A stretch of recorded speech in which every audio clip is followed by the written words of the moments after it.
je vais te parler de Pokémon. Oh là. Je suis absolument pas joueur et encore moins sur des Pokémon. Mais en fait, le produit Pokémon Go, pour moi, est un super exemple de la capacité que peut avoir une entreprise à faire ce qu'on appelle les fameux pivots. Je reste pas mal dans mes exemples lean sur ce live, mais c'est vrai qu'on autant le lean exécuté à la lettre peut avoir plein de déficiences, autant c'est d'une richesse incroyable dès lors qu'on pioche des exemples qui peuvent être super inspirants.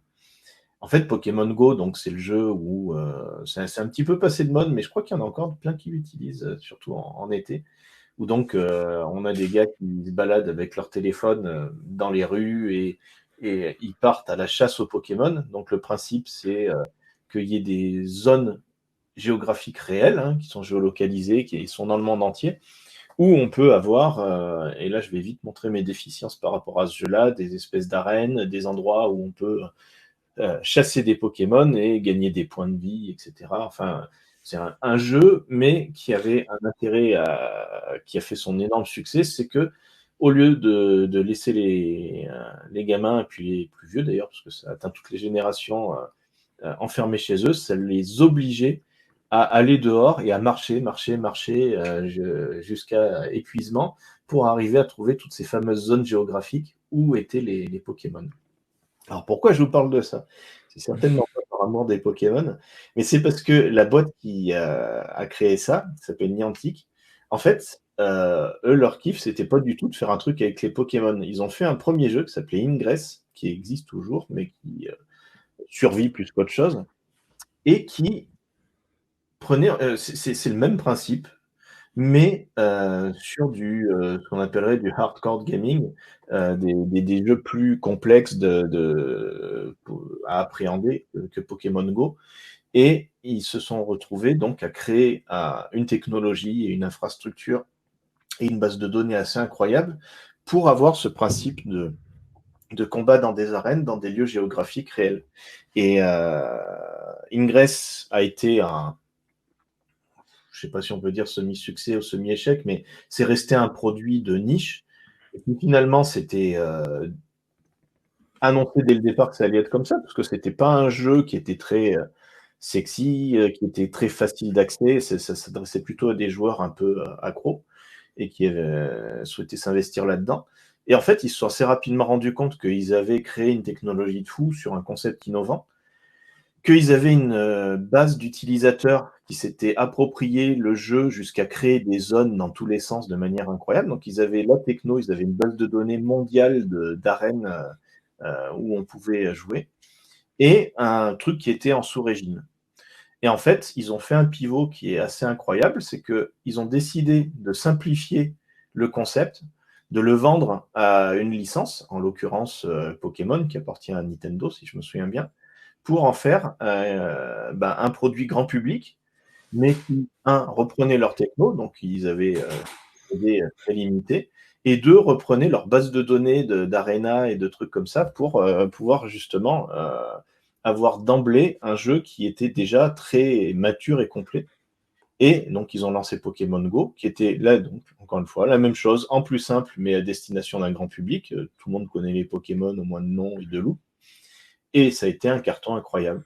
Alors que finalement, le coût du jeu Pokémon Go a été très minime, puisqu'il était déjà, en fait, inclus dans un autre jeu qui, sans doute, je pense, en interne de chez Niantic, les développeurs et les concepteurs avaient un affect beaucoup plus important pour Ingress, le jeu d'origine, qui était plus ambitieux, avec plein d'options, plein de trucs.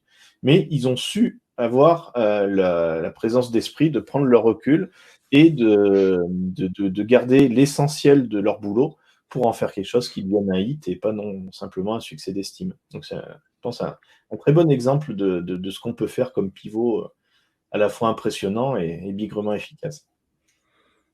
Et il y a d'autres éléments qui complètent un peu ça, mais autour du phénomène Pokémon Go, parce que je me souviens très très bien quand l'application est sortie, donc c'était en juillet 2016, quand elle arrive en France, et justement, ils ont fait quelque chose qui est involontaire, je pense, mais qui a énormément contribué à son succès en France dès que c'est sorti.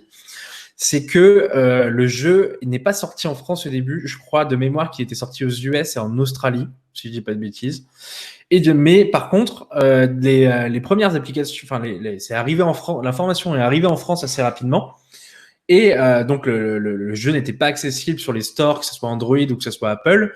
Par contre, il a circulé une version pendant une petite semaine, je crois, qui fonctionnait uniquement sous Android, mais parce qu'on ne pouvait pas installer d'appli comme ça sur Apple d'un coup, mais qui du coup a permis une propagation chez une chez peu de personnes, quoi. Il y avait quelques personnes en France, quelques milliers de personnes qui avaient déjà accès au jeu pendant une semaine avant sa sortie officielle.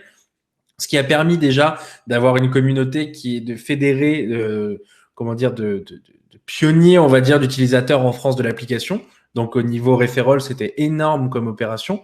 Et surtout, ce qui a permis de pouvoir compléter le contenu qui était disponible à la sortie officielle sur les stores. Ce qui fait que ce qui s'est passé, c'est que quand c'est sorti sur l'App Store et sur l'Android, déjà, il y avait du contenu de base du premier jeu, plus il y avait eu une communauté qui avait déjà joué et qui avait déjà pu faire des points, des contenus, etc. Donc on est arrivé sur une application qui était quasiment aboutie alors qu'elle venait de sortir. Ça, c'est la première chose. Et la deuxième chose, c'est ça a été la concrétisation d'une techno, puisque la techno, elle commençait à sortir, on savait que c'était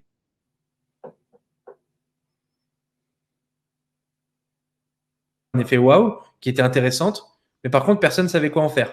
On savait, parce que je pense que c'est une des premières fois où ça a explosé sous forme de jeu, mais ça avait été imaginé sous plein de formes différentes. Et surtout, ça a été la première fois, je pense, que le jeu permettait à autant de monde d'utiliser cette techno, puisque c'était disponible sur quasiment tous les smartphones. On ne parle pas d'un iPhone nécessaire avec un capteur énorme pour faire comme pour les animojis, etc. C'était clé en main. Tu as installé l'application et tu avais une expérience de jeu qui était, personne connaissait cette expérience-là. Donc c'était une vraie nouveauté, c'est ce qui a contribué à l'énorme succès Pokémon Go et ce qui a aussi été la conséquence de son déclin au bout d'un moment logique, puisque quelque chose qui explose d'un coup comme ça, c'est normal que ça finisse par s'essouffler un petit peu au bout de quelques mois d'utilisation. Mais de bout en bout, je pense que cette application a été une succession de choses qui n'ont pas été anticipées, mais qui ont participé grandement à la réussite et à la création du phénomène qu'on connaît aujourd'hui. Si bien qu'ils ont essayé de refaire la même chose avec Harry Potter 2 ans plus tard. Et évidemment, ça n'a pas connu le même bond à la sortie, puisque la techno était connue, c'était beaucoup moins du coup d'un coup ça paraissait beaucoup moins innovant. Mais ce qu'il faut retenir, je pense que c'est une succession d'actions qui ont fait que c'est devenu le phénomène que c'est aujourd'hui, quoi. Et puis, il y a un aspect qui, moi, en tant que newbie complet par rapport au jeu, m'a marqué, c'est la viralité du fait que tu voyais des gens dans la rue en train de jouer à ce truc-là.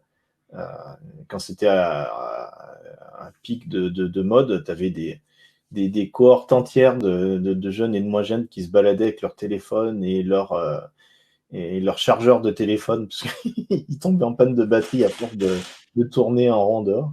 Et pour quelqu'un comme moi qui connaissait rien, qui suis représentatif du grand public, qui peut être la bascule et le fait que ça devienne un phénomène de masse, bah, c'était super intriguant. Je me dis, mais qu'est-ce qu'ils font? Tu étais obligé de t'y intéresser parce que c'était sous ton nez, que tu voyais dans la rue sans arrêt. Et après, bon, t'accroches pas, mais tu ne peux pas passer à côté de ce phénomène. Et c'était assez marrant que ce soit le réel qui soit le meilleur promoteur marketing d'un truc qui soit dans le virtuel.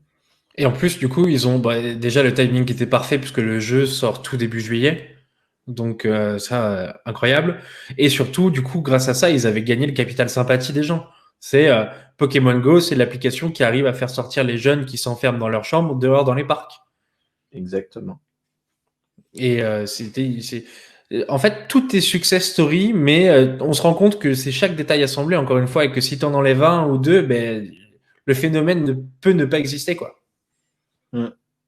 Et pour reprendre mon récit tout à l'heure, tout était dans les gènes du jeu Ingress, et pourtant Ingress n'a pas été un succès. Il a fallu l'humilité de revenir en arrière sur le côté fonctionnalité et de s'accoler à une licence mondiale pour en faire le hit absolu qu'on connaît aujourd'hui. Et ça amène à un autre point que je trouve hyper intéressant, c'est qu'on sous-estime le fait qu'il faut passer par certaines étapes qui paraissent des échecs au final pour arriver au résultat final. C'est-à-dire que On peut faire des applications, on peut faire des projets, on peut faire des choses qui vont se planter, mais on peut réussir derrière. Et le succès, on l'aurait jamais eu si on s'était pas planté avant, si on n'avait pas fait le mauvais contenu, si on n'avait pas fait le mauvais projet, si on n'avait pas planté une boîte avant, on n'aurait pas pu obtenir le succès qu'il y a après. Et c'est justement un des sujets qu'on aborde dans la dernière vidéo qu'on a publiée sur la chaîne YouTube, qu'on vous invite du coup à aller voir. J'en ai causé aussi dans le podcast. Repub pour le podcast. Changement de plan, abonnez-vous. Où j'essayais de faire le tri un peu dans mes idées par rapport à ça, sur le fait que l'échec est un marqueur important pour arriver à la réussite, mais que par contre, il peut y avoir des fois aussi où l'échec, c'est juste un marqueur qui va t'amener à d'autres échecs, etc. C'est super paradoxal et puis ça peut amener à des sentiments très contradictoires, mais il faut passer par l'échec pour réussir et il faut se blinder par rapport à ça. Mais il faut aussi avoir une certaine lucidité par rapport au fait qu'au bout d'un moment, c'est pas parce que tu as des échecs que tu converges vers la réussite. Juste derrière moi, de ce côté, il y a un poster des Shadok qui dit que s'il n'y a qu'une chance sur 5 que ça marche, il faut se dépêcher de se planter 99 fois, comme ça tu es sûr que la 100e, ça va marcher. Bah, si ça marchait comme ça serait cool, mais hélas, non.